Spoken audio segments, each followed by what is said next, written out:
Hi, my name is Kim. At Voltela, we build the communication platform for commercial drones.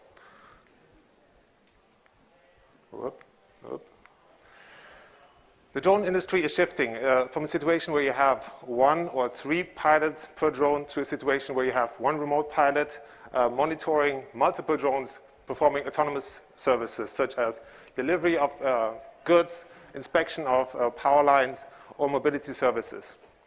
For this shift in industry, for so-called beyond visual line of sight flights, you have to have a communication system that is widely available with a continuous link and low latency. Current solutions are not able to get the job done. Remote control has a limited range. Satellite communication is too expensive, and the mobile network, 4G, 5G, is not able to get the job done either. 4G has a best effort connectivity. If the network is congested, you can't get through, you have latency. 5G has some technology, but deployment for that, for the drone industry, does not provide an ROI. At Voltela, we understand that only an integrated, combined solution will solve this problem. But there is more.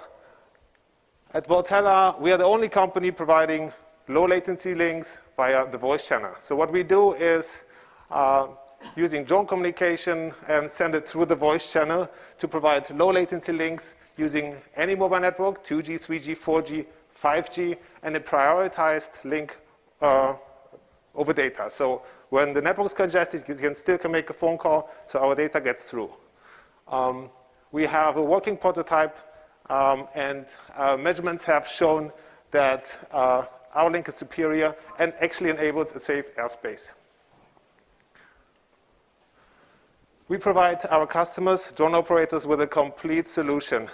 That is the connectivity from the remote pilot through our server, the mobile network, to their autonomous drone.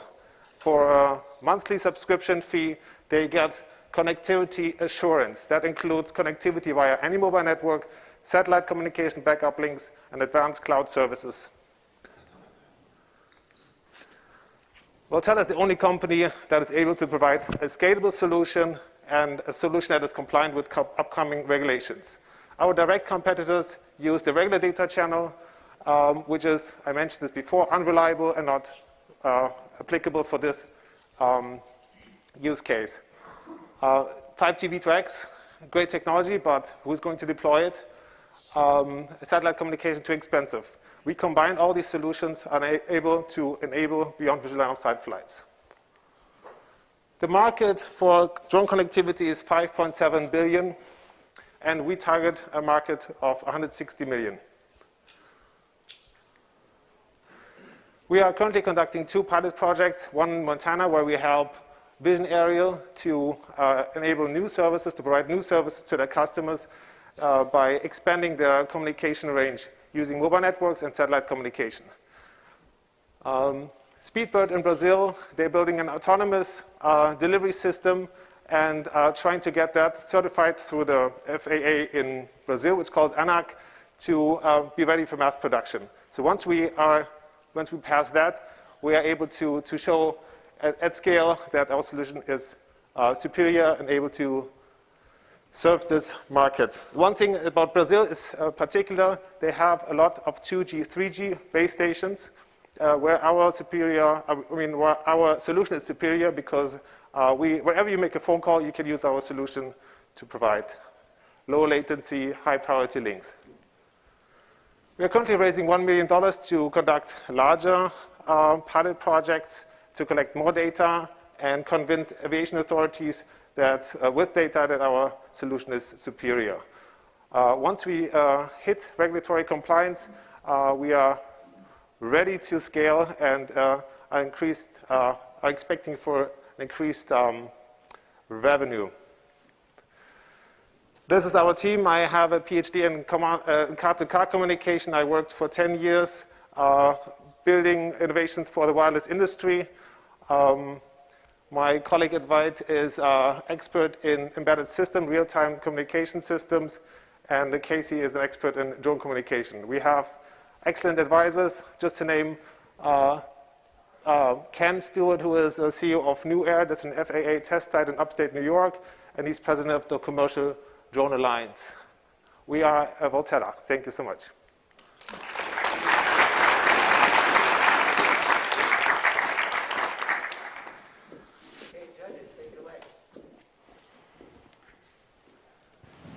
Don't all ask at once, though. It's a lot of pressure with me sitting right here. Okay. That was great, Kip. So just curious on the TAM. I think you had mentioned your focus initially was 160 million. Correct. Was there any potential to expand outside of the 160 million focus? Yes. So agricultural robots, for instance, it's another segment we're looking at. But we think drone industry is, particularly long-range drones, is the best target market to begin with. Absolutely, at the end, everything that's autonomous, every vehicle that's moving autonomously is our customer.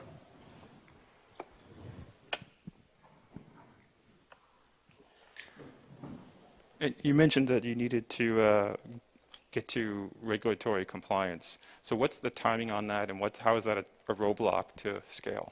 Yeah, so the FAA started BV laws, Beyond Visual Line of Sight, rulemaking 2021 in June, and we expect that 2023 that they completed. And until then, the drone industry is in a gray area, not sure which communication system will be the best. We argue that the voice channel is superior. It's widely available. I mentioned all the arguments.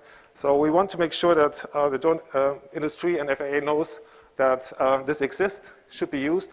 And in general, the aviation industry doesn't accept any solution that's not the best. So safety is the most important. Yeah, so currently all drone projects are in pilot phase until the rulemaking is there. 23 will be the tipping point, and then the industry will grow. You had a detail about the distance on the different technologies. Can you speak to that a bit more and what the limits are? Sure. How far the remote control works, for instance? Yeah. Yeah, it depends on the antenna size and how much effort you want to put into that. But if you're out in the desert, you can have up to 20 miles or 30 miles, but then nobody should be around the antenna. And then if you want to fly somewhere else, then you would have to put a new antenna. So was there a limit with your technology? Oh, no. So we use the mobile network. And so the mobile network is what you use for a smartphone. So it's basically everywhere. It's not in the desert, but usually there are not drones flying there. That's one advantage. So you don't have the limited range. The drones fly 100 miles, and the remote control just has like 10, 20 miles of range. With our system, you can basically control the drone that is flying in Arizona right now, because using the internet, the mobile network. And how does that account for service gaps? Exactly, that's the point. So if you're using 4G LTE, you're limited to 4G coverage areas, but as you might have experienced yourself, sometimes if you're out there, you only have 3G. And this is where we also can provide service. If you're going further out to the desert and you don't have any coverage, then the satellite backup link would kick in. The good thing is we can provide satellite backup link cost effective, because we only use it when it's really needed.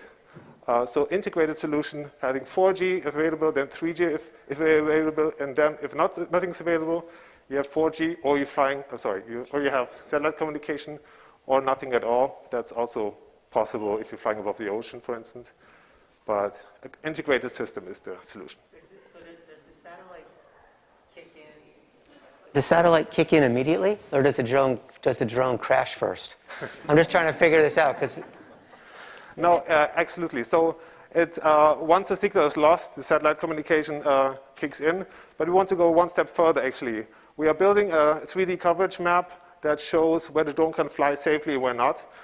This is quite predictable, because up in the airspace, it's predictable.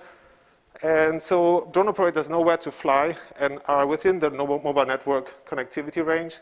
And they know when to expect satellite communication. So they can optimize their operational costs and these kind of things. So the goal is to have connectivity assurance, and that also includes a map where to fly, where not, these kind of things. Okay, thank you. Yeah, I'm pretty sure we can all probably attest to having an outage between here and Ithaca at some point on the way. Well, I was thinking about that because I mean, there's lots of outages between here and Ithaca. Right. So, yeah. Yeah. And then also a lot of the drone technology for humanitarian efforts are in areas with low connectivity or desert or undeveloped. Correct, territories. exactly. So big companies like Zipline, they started in Africa, for instance, and so there is not that much 4G, but a lot of 2G and 3G, and so we have a upcoming pilot in South Africa, for instance. They're very interested. South Africa, Brazil, these kind of countries, they need it also because they have like not the infrastructure to provide this as quickly. And this is our target first initial market. Yeah.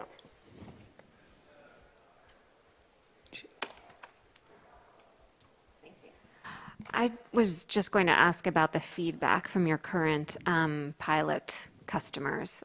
Are things going swimmingly? Do they have any suggestions about the development of the product?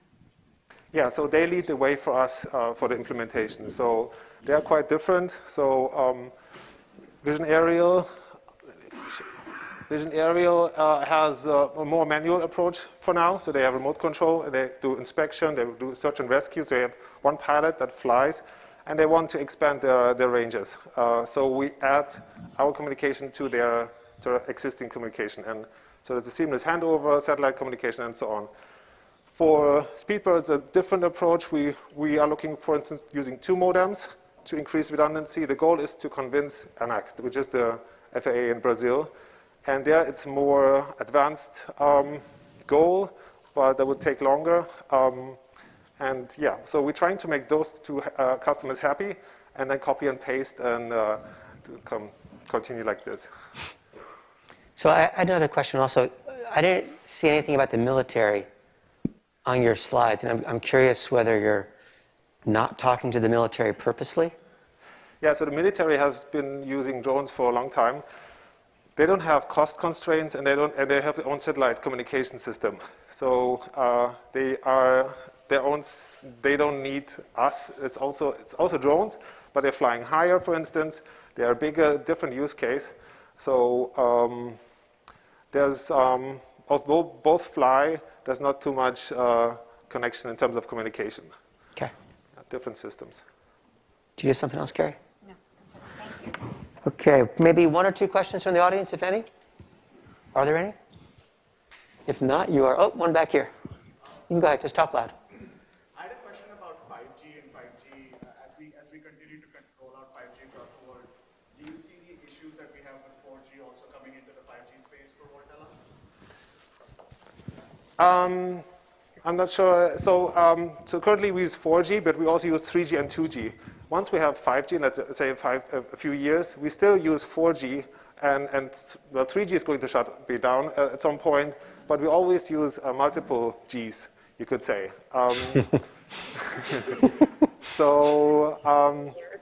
Yeah, it's always a mix. I'm not sure. I don't. So, yeah, just the network saturation problems that you were talking about with 4G, do you see those expanding to 5G as well? Oh, right. Yeah. So 5G provides, so the current 5G we have today is more bandwidth. So that's great. Also 5G is millimeter wave and also like different things. But there's also, and this doesn't help because it's best effort still. At some point it would be, if a lot of people are in the room, the network is congested, you have the same issue. You have to have a guaranteed like priority link which never breaks. And 5G does provide this, but not on a regular basis. It's only there where it's needed. So for in a factory with automated robots, these kind of things. But this is not possible for drones because drones are flying everywhere. And to deploy this, the market is too small. The same thing happened for car-to-car communication, V2X. That's my background. So the deployment of infrastructure is not clear. The business model is not clear. Who's paying for it? So it hasn't happened yet. Once it's available, it's great. We're going to use that as well. More redundancy, more reliability, it's great. We take everything we can, but we cannot wait until 5G is available for drones to fly. Super. Thanks so much for your time.